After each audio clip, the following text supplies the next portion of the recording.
Welcome to another episode of According to Amabile. My name is Michele Amabile, and today I am joined by a young man I feel like I've known since New Year's Eve, since he received the platinum ticket on live television for the 23rd season of American Idol, talking about Filo Ebid. Welcome to According to Amabile. This is so awesome to have you here. Thank you so much. It's an honor to be here, and I'm so excited to chat with you about this whole experience. Well, I got to tell you, from the jump, I think you were one of the most amazing contestants. And we got to meet you on New Year's Eve, getting your platinum ticket in front of all those people. Now, walk me through that. You looked so surprised that night. You were like, what is happening? They just had it said American Idol contestant. It looked like it was really cold. And you were there at Carrie Underwood. And walk me through that. You looked shocked. Yeah, they flew me out to New York under false pretenses. They they told me that myself and a few other contestants have been chosen to go and promote the show on the Dick Clark's New Year's Rockin' Eve show. It happened to be, I mean, obviously Ryan Seacrest hosts the show every year, and Carrie happened to be performing that year as well. So it was just the stars aligned, and they decided to do something cool where like and promote the show on it. But I had no idea what was gonna happen once I got there. I even asked, like, do I get to sing? Do I get to speak? What is the objective here, or what is my task? And they didn't tell me anything. They're like, you're not gonna sing, but you're also like, you're just gonna stand there and wave and support the show. I'm like, you know what? It's a trip to New York on on New Year's Eve, so we're gonna make it happen. But then they surprised me, and it was truly a wonderful moment. Like, and also, I truly did not see it coming. I'm not going.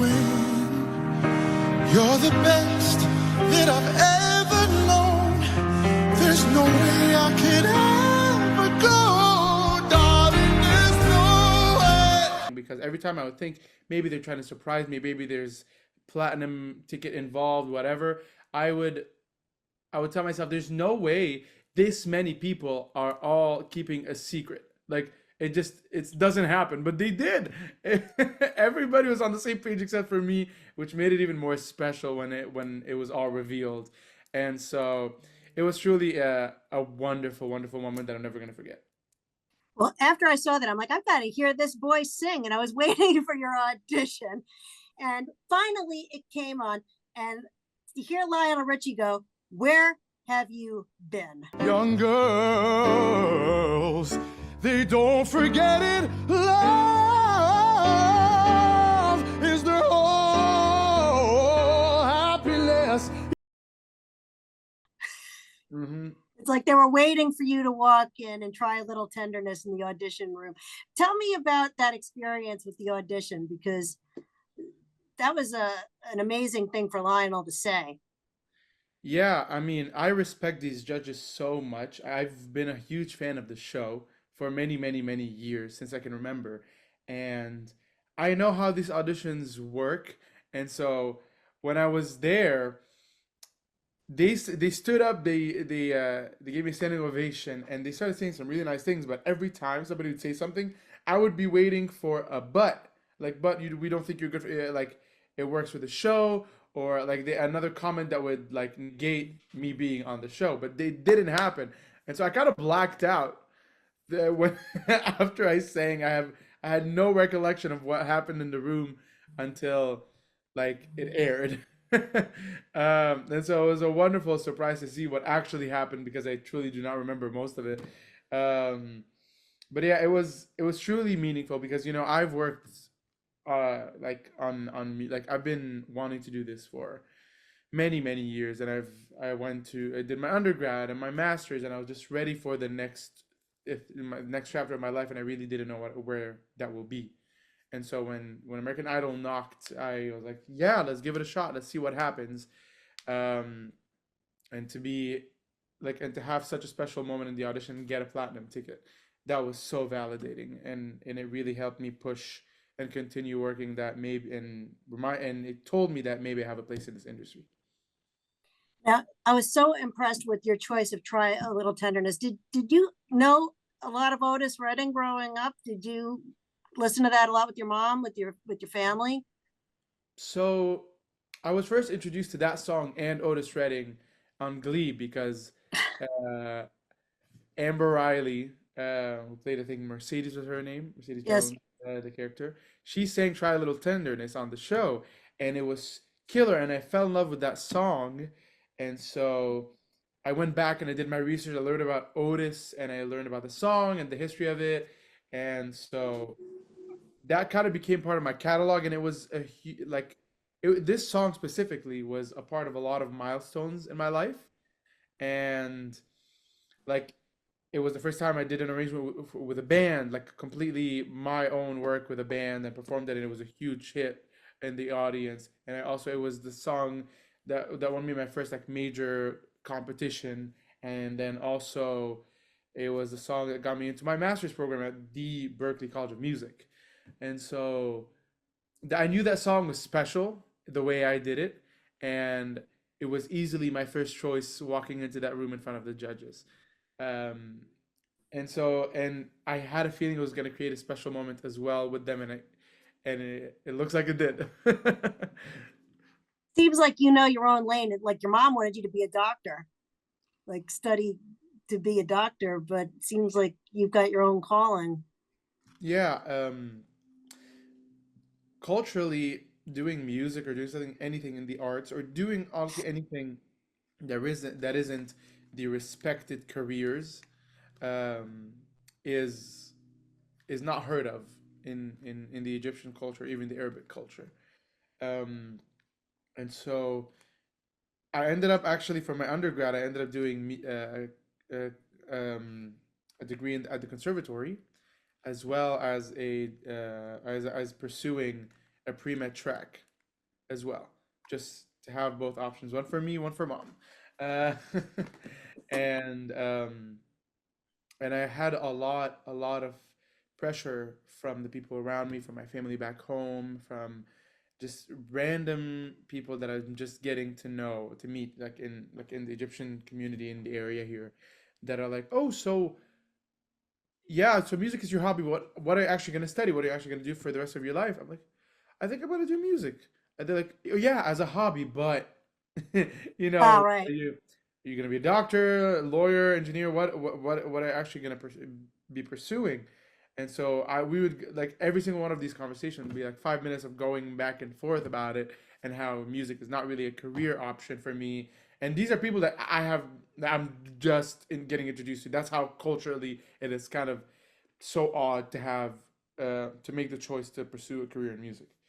And which is also crazy because in Egypt, the music industry and the movie industry is huge, and it is it spreads all over the Middle East. That's how powerful the Egyptian industry is.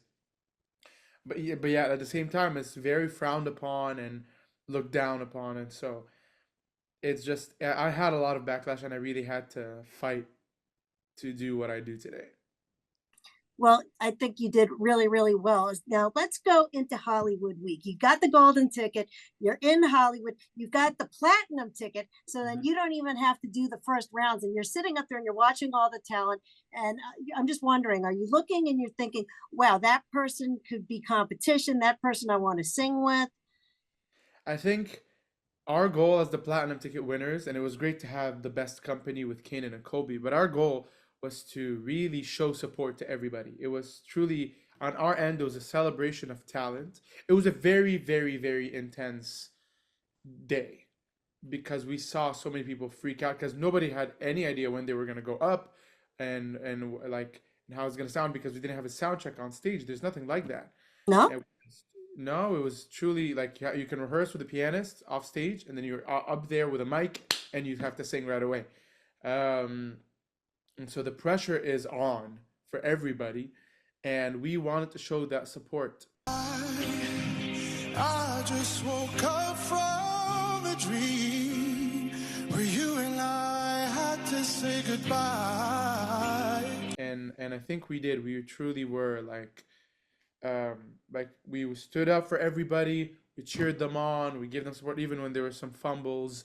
We showed them support. We showed them love, and we reminded them that we're equal.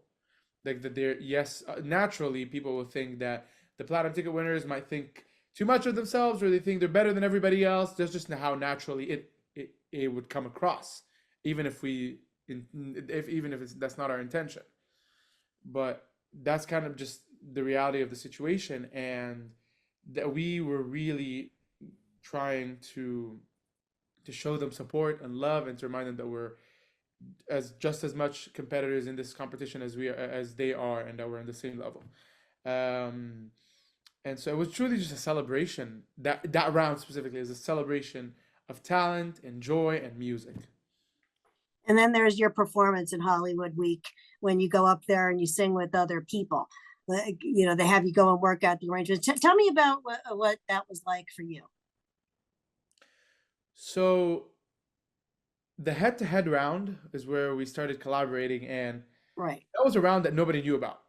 That was a surprise. It was a surprise. Usually, because I'm a fan of the show, I can tell you that usually the duets or the group rounds are between Idol Arena and Showstoppers. Showstoppers usually what caps the Hollywood Week. And last year, they actually removed that part of Hollywood Week altogether. And so it was just two rounds in Hollywood Week. Um, and so that I was going in, and everybody else was going in expecting that is to go from Idol Arena and then Showstoppers, and then where we have our top 24. But then they threw the biggest twist at us that we're gonna do a head-to-head duet after Showstoppers, and even at the end of Showstoppers, saw some wonderful people leave, and four people made it straight into top 24, and so just the pressure was building like crazy. And luckily, I found the best partner, and in Colby, we did a wonderful duet, and and we knew that we were not gonna pick something easy or something that won't challenge us, because we our goal was to remind the judges why they gave us the platinum tickets, and it was the pressure was on, putting together an arrangement with Kobe that was feeling under the weather still, and me not being at my best either vocally, because of the weather. Oh, It was truly like the pressure was on, and we were just hoping to make it to the end of that song, no matter what. Also, something that goes unsaid often is how much energy it takes to film before and after the performance. For example, they would catch us, like they would ask us to rehearse or do like interviews right before we go up, and they would record it. Um, and so that takes a lot of energy, and then you're up on stage, and you have to execute like you are at your 100%. And so that's where the pressure was. And then after we performed, we had to wait till everybody had gone before getting the result, which was so nerve-wracking. Um, and so it was just that was the craziest day for the duets. Everybody was scrambling to get their duets together, and we saw some wonderful, wonderful talent go home, like Sonny Tennant, for example, who was a standout from the get-go, and he's the sweetest guy. He went home that round. In a oh, day, yeah. Many, many, many, many talented people went home that show, or that round, and it was really devastating. Um, but I mean, that's the industry, and that's what I've come to learn. The rest of the show was kind of the same way. We were just getting used to it. how much did Jelly Roll help? Jelly Roll was more than I think he realized that everybody is working their butts off, and he felt like his job was to remind us to take our time and to believe in ourselves. Of course, he had some wonderful musical tips to help us, like especially with us with two big vocalists, Kobe and I. It was easy to go all out, to go crazy, to show off everything from the get go. But he kind of helped us rein it in a little bit and take our time with the performance. And but also he showed us so much love and support, as humans, and trying to get us in the right mental space. And so he was just so nurturing to us. He was amazing. I feel like by the time you got to Hawaii, you were starting to hit your stride. I mean, like I said, I think you were good from the jump, but Who's Loving You was crazy good.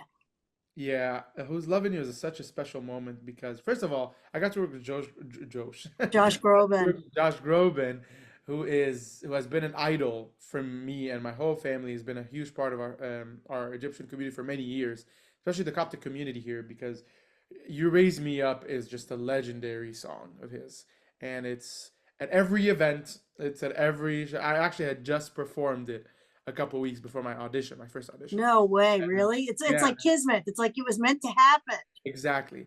And then getting to work with him, he was so supportive. And funny enough, he really had nothing to say, like musically. He was just so impressed, and he told me he's a huge fan and stuff like that. So that was really reassuring. Um, and so that was that. Like meeting Josh Groban was already amazing, and then we were in Hawaii, so it was just a much more relaxing environment than Hollywood Week. Nobody was going home at the end of the show. Um, and so everybody just really stepped it up, and watching people's rehearsals, watching the progress of everybody's performance, and really owning the stage. And I feel like that happened to me in this round as well. um, and so it was just a wonderful moment. I actually wasn't planning on singing that song, and I Really? chose it like a few days before it had to be finalized. That I chose to switch the song. I was gonna do a Queen song originally, equally as hard, in my opinion. Yeah. Um, and so it was just a wonderful moment, and to be able to see my family there, in the audience. Funny enough, my mom kind of disappeared mid performance because my mom gets very emotional, Aw. and so she felt like she was crying in front of the camera, and she felt really like exposed, and so she ran away mid performance. I was like, "Where'd you go?" But I kept going, of course. My brother was still there, and it happened to be that like Ryan saw her kind of stepping away from the camera. He grabbed her hand and brought her on stage after I performed, and it was a wonderful moment. Everybody was crying in the audience, and it was truly a special night. And they Well, even just said that the like that night and even the night before, those 2 days of performances, those two concerts were easily the best experience they've had in Hawaii since they've been coming here, or since they've been going there. It was truly top notch, next level performances. then as we moved on, you kind of got in people's hearts with Bridge Over Troubled Waters, which was a very good choice for that particular week for the spirituals. And what did Yeah. you think of that week? So we had some time between Hawaii and top 20. Right. To think about it and plan out these next few performances. And I immediately, when I found out what the theme was going to be, immediately gravitated to the song because I was first introduced to that song during COVID, and Well, and we did a few like online recordings of it, like collaborations with choirs and stuff like that. I was all online. And so that song just means a lot to me, and I felt it was very fitting for the evening. And funny enough, that song actually, like, to get the rights for that song is very difficult. And really? yeah, For Simon and Garfunkel, it's hard to yeah, get the rights to Paul that? Simon doesn't really give the rights for that song to be performed often. And so they had sent in my audition and the arrangement that I was thinking of. I sent them a video, and Paul Simon's team approved it, which is awesome. uh, Wow. which is, yeah, huge honor. And so I knew I had to do a good job with it. So I took my time with it, worked on it, and really built out the arrangement with the American Idol team uh, that helps us with this stuff. And it was just such a wonderful moment. I just remember that day. It was I was on 4 hours of sleep. I had a crazy early call time, and we ended and I fell asleep pretty late, and so I was like 4 hours of sleep. It's not good. Um, but like I after the performance, I had to wait to watch it after the show because I could not remember how it went. It was like I completely blacked out from exhaustion. Oh, But it was such a wonderful moment, and the judges saw something different in me that they hadn't seen before. and that I think was a defining moment in my journey in the show. Another fine Philo moment. I really sincerely hope Adele saw you doing Skyfall. I hope so too. I I hope really so. do. First of all, that's so brave for a guy to do that. Mhm, And it's such a hard song, and it's a Bond song, and it's, mhm. and I think that was a really bold choice for you. Yeah, I think. Well, actually, funny enough, Skyfall is also one of those songs that Adele doesn't clear. Uh, Oh, no way. yeah, I tend to pick songs that are difficult to get the rights for, but You don't make it easy, Philo. no, no, no, not at all. Um, but same situation where I had to send in a recording of me performing it, like of the idea of the arrangement of it to get the rights. So they sent it directly to the team, and they also approved it. Um, so that Wow. also is great. But I really do hope that she watched this performance because I think the magnitude of the arrangement and the energy and the vocal performance, I think I did all right with it. So I hope somewhere in the universe Adele is got to watch my performance because I think Adele is probably one of my all-time favorite artists, and I can sing you any of her catalog, especially the last three albums. Like I'm a huge fan of hers, so to get to do that special song was truly meaningful. And yeah, it was just a wonderful moment. It was it was dramatic, it was passionate, and it was just so great. And I picked that song usually for this specific round. They they like the theme is either a song of celebration that you made it into the top 14, or like a song to sing for your life because like for a judge's save. That's kind of how the theme of that round is. And so given the talent this year, I was like, you know what? I'm just gonna be safe and pick a song like to save me, not a celebration song, just to be safe. And I picked Skyfall, and they gave me the rights in, and I got to celebrate with Skyfall, which is great. It's so great. You could sing any Adele song if I put you on the spot. I think so. All right. To let you feel my love. Let me hear it. Make you feel my love. Make you feel my love. Yep. When the rain is blowing in your face and the whole world is on your case, I could offer you a warm embrace to make you feel my love. Oh, wow. Yes. That is Lo- amazing. love anything by Adele. Adele, you got to get this kid performing with you. That'd be an honor. Fly him over to Vegas next time you're doing the I know, residence. right? Just Absolutely. And I really didn't think you were going home after doing that. So, I mean, because I thought you hit every single note. I think you did Dream Girls Proud. mm. It's like I was watching you, I was thinking of you in movies and Broadway. Like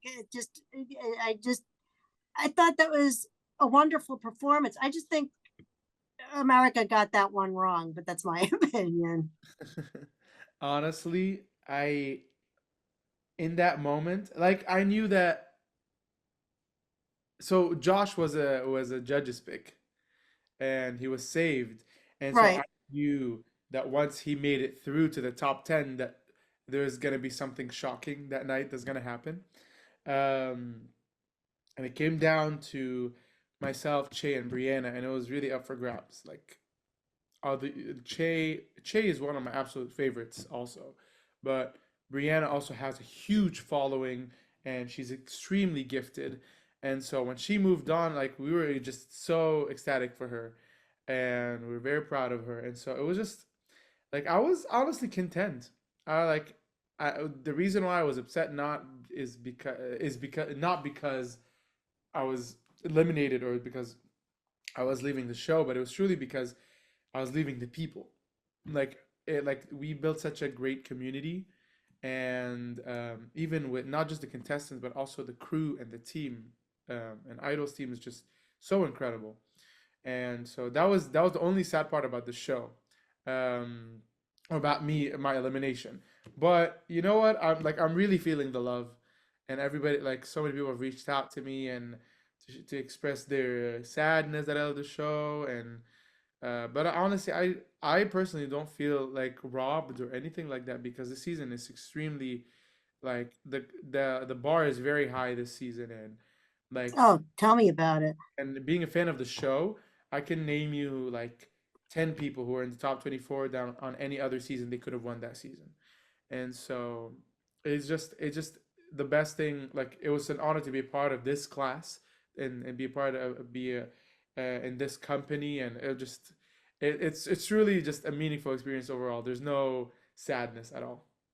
Well, looking back at your experience, who was your favorite mentor? You worked with a lot of, first of all, Fantasia. Oh my God.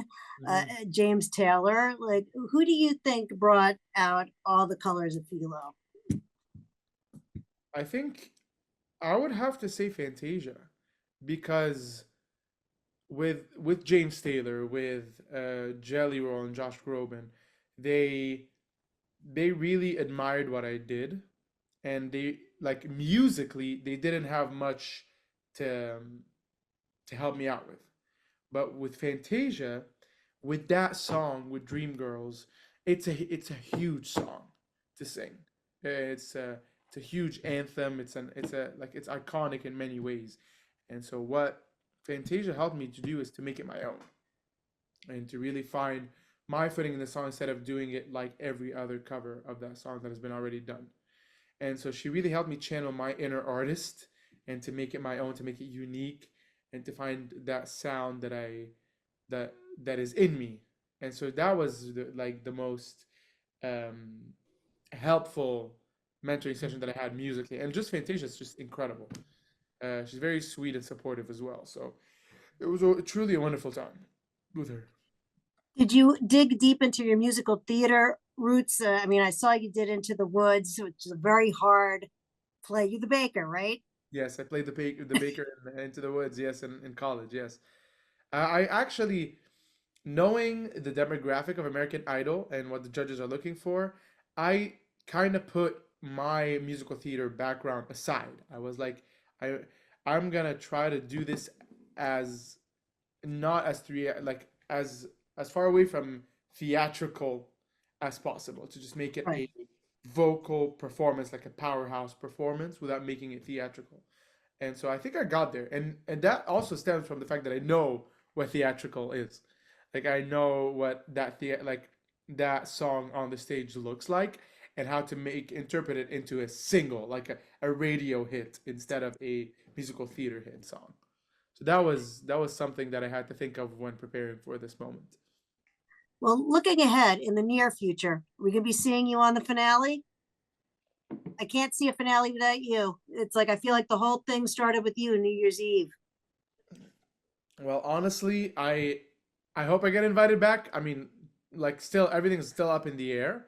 There's always a chance that I'll be at the finale, but hopefully I will. Well, hopefully you'll see me there. And usually when they bring like the artists back to the finale, they usually do like duets with celebrities, or like singers, stuff like that. And honestly, I was thinking about, if I was invited back to the finale to sing with an artist, an already established artist, I would hope it's Carrie Underwood. Honestly, Wow. she's been a part of, I she's been there for every step of my journey, and she's even called me one of her favorites. Just a little Aw. direct quote. And I mean, you saw the reaction after I got eliminated. She looked On like she was going to cry. Yeah, she was. They all three of them were really upset for Che and I, and so I hope the stars align and I come back to the finale. And if I have a moment to sing with Carrie Underwood, that would make my world. Like I'm already I feel like I'm already a winner just being a part of this top 12. But like, this would be like cherry on top. What did you learn from the judges, like from Lionel, Luke, and Carrie? Did they give you the insight you were looking for when you went on the show? Absolutely. I think what this experience has taught me is that what I have is enough. And they like oftentimes I when I get really like into a performance, I'll forget about the rehearsal. Like I'll just improvise in the moment and really have the special moment live, like I like as if I'm like as if I'm like doing like impromptu performance, because I just get so excited and I love being on the stage. But they reminded me that I don't need to do everything that I can. Like they told me you have a huge toolbox and like there's a lot of things you can do, but you don't need to do everything at once, and to really pace and to take the audience on a journey. And so especially with Skyfall and Bridge Over Troubled Water, I really honed in on that, and it was evident that they saw that and they really saw my growth as an artist. So they kind of directed me in that direction where I could find the artistry in like in my talent and the gift that God gave me. Well, I think, you had all the talent there before you went on, and you had all the training. And I think they just polished you up a little bit. And now I'm looking forward to whatever your record is going to be or whatever your future is going to be. I hope that phone is starting to ring with Mhm. offers. I mean, that Look, would be amazing. what this experience has brought me is just a lot of like it got eyes on the talent that God gave me, and now I'm just excited to show the world what I can do after Idol. Because I mean, I just released a song actually right before my audition went out. It's called "Find My Intention." It's on all streaming platforms, and so check that out. Just to see like if you're interested in me as more than just like American Idol contestant, that's something to to check out. But also like I'm just excited now to just really dig deeper and deeper into my artistry and to figure out what I want to be and what message I want to send off to the world. And so I'm just excited to start putting out more music and start performing all around the world because I'm somebody that likes to travel as well. So I'm not limiting myself to the states. Oh, Uh, you're gonna get opportunities to travel. I've talked to idols all over. Like you should see the travel schedules of some former idols. Haley Reinhart, she's very busy. yeah, Casey Abrams went to Africa. It's like they travel all over the world. So absolutely. there's And opportunity everywhere. Look at Jax. You know. mhm, yeah, and honestly, like also like somebody that I've really admired. I mean, David Foster, obviously, Oh uh, yes. and one of the artists that has been on his list of performers that always goes in and performs with him is Pia Toscano, who was season 10 of American Idol, and we just got in touch because of this whole experience, and so we were talking, and hopefully something. Maybe like a performance or something. Like she told me whenever she's in the Bay Area, hopefully maybe we can make something happen. Um, so I it, love Pia. Pia performed with Jennifer Lopez. Mhm. She's got quite a resume too. You see, you got to hook up with other idols, and they'll help you. It's a very Absolutely. tight club, very small club, but a very close knit family. Now you're in the family. Absolutely. And it does feel like it, honestly. It feels like I'm part of this new family of excellent, excellent talent and artists. Well, Filo, I wish you all the success and love in the world. I bet your mom is like beaming with pride. I know I would be. And I'm Yeah. telling you, you're not going anywhere. You're going to skyrocket. Yeah, you're going to have a great career. I can feel it. Thank you so much for coming and chatting with me today on According to Amabile. Filo, thank you for joining us today. Thank you so much for having me, Michelle. It's been great talking to you. Much love. Bye.